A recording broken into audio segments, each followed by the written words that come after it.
An ancient city that once housed 100,000 people, the Tikal ruins were the jewel of the Mayan Empire. But is it worth the long journey into Guatemalan's northern jungle to get here? We're going to help you decide.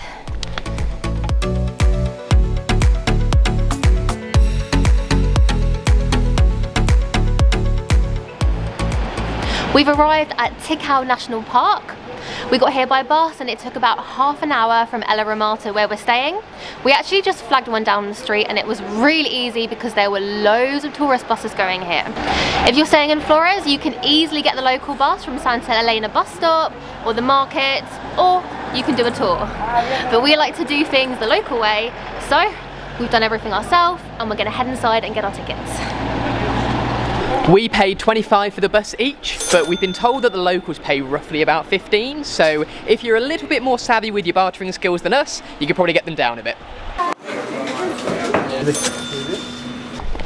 Once we've got our tickets, it was another 15-minute drive through the park to the entrance. Thankfully, our bus waited for us because otherwise it would have been a very long walk.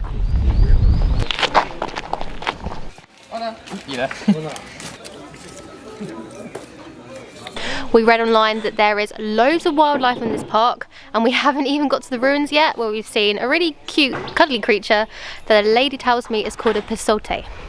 So, Tikal National Park is absolutely huge. The whole site covers 575 square kilometres. However, only about 30% of the site has actually been excavated. The rest is still hidden by the jungle, which means to get from different parts of the site, we have to walk through said jungle.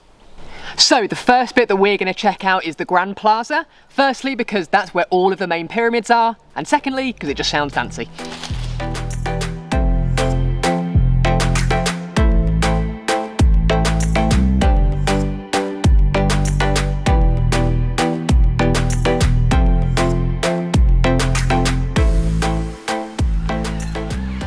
Judging by these massive ruins all around us, I'm pretty sure we've made it to the Grand Plaza. The Grand Plaza is a vast square in the middle of excavated Tikal, surrounded by ball courts, palaces, and of course, temples. The stone pillars that stand throughout the Grand Plaza are known as steles. They're covered in carvings of important dates and also stories of great deeds done by Mayan warriors and their kings. Apparently, one of the stones has a very mysterious date on it from 5 million years ago, so we're on the quest to find out which one that is. Not that one. Not this one. Is it this one? Nope. Where is this thing? Is it this one? I'm not sure, but I'm just interested in this one because the hieroglyphs are really well preserved. It might be though because it's got this fancy cover keeping it out of the weather. So after spending absolutely ages searching for this mysterious stone, we've given up. We can't find it anywhere. If you've been here and you know where it is, let us know in the comments. But what we're going to do now is take a look at the two main temples at either end of the main plaza, which stand kind of like two giant bookends.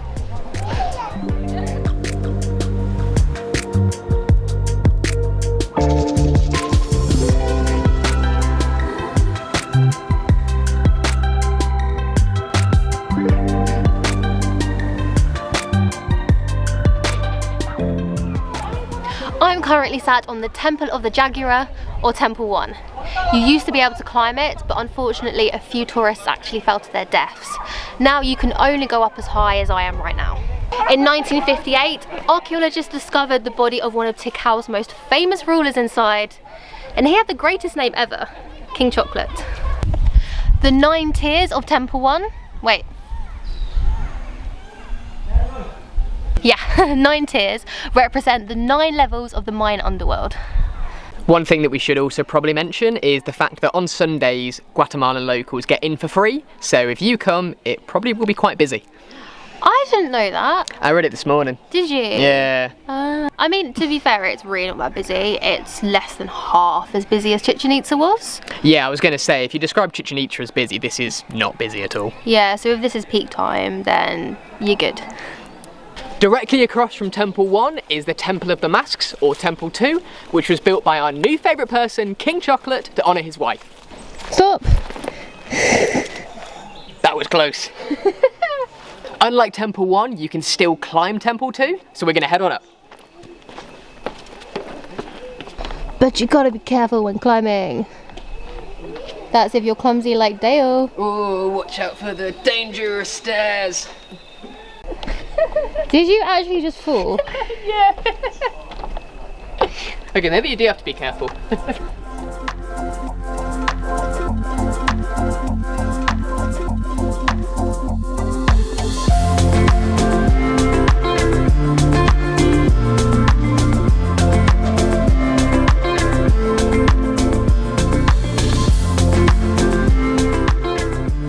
So the Temple of the Mask gets its name from the 2 stone masks that guard its entrance, although now we're up here, we're not quite sure where they are.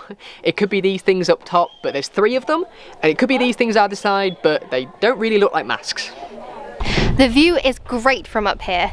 You really get some perspective on just how big these buildings are. I honestly can't believe that this site was so huge that over 100,000 people used to live here. But anyway, you're probably bored of all the facts, and we're quite tired from wandering around, so we're going to sit in the shade and have some lunch.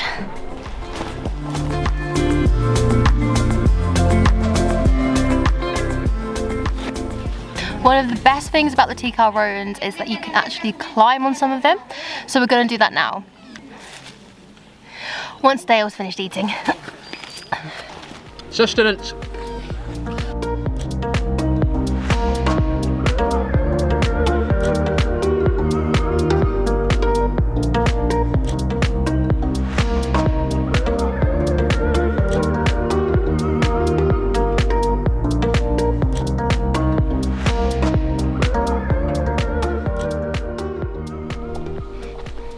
There are so many ruins in Tikal that we're not going to show you all of them.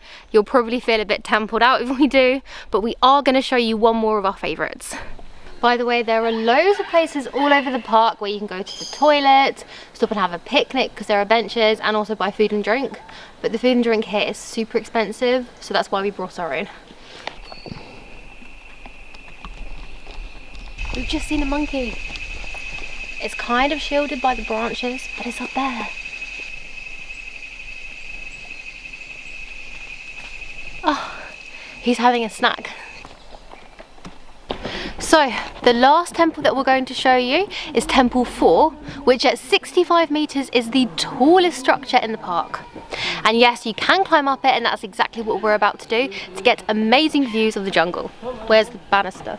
There we go.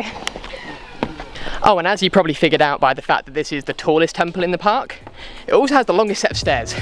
Whew.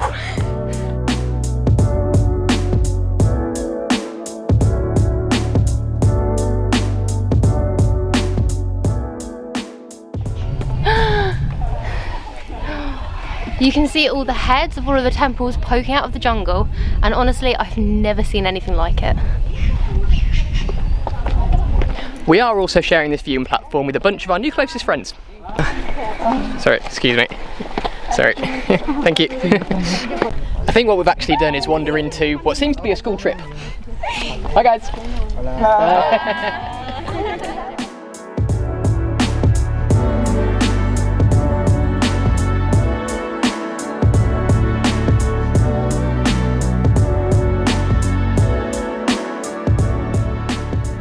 Adios. Adios. Adios guys. Adios. Bye. Now that the school trip have gone, we pretty much have this place all to ourselves, and we can hear howler monkeys. Although I don't know if you'll be able to hear them through the camera because they're quite far away. But anyway, as nice as it is, we do have to vamonos because we still need to get out of the park to the entrance and find a bus. And the entrance is very far away. We finally made it back to the entrance of the park, and now we just need to find a tour bus to hop on to take us home. Hola, señor. ¿Alguien más? Sí, sí. How much? 25 quetzales. 20? Está bien, pasa adelante. Sí, 20. Gracias. That was a lot easier than expected.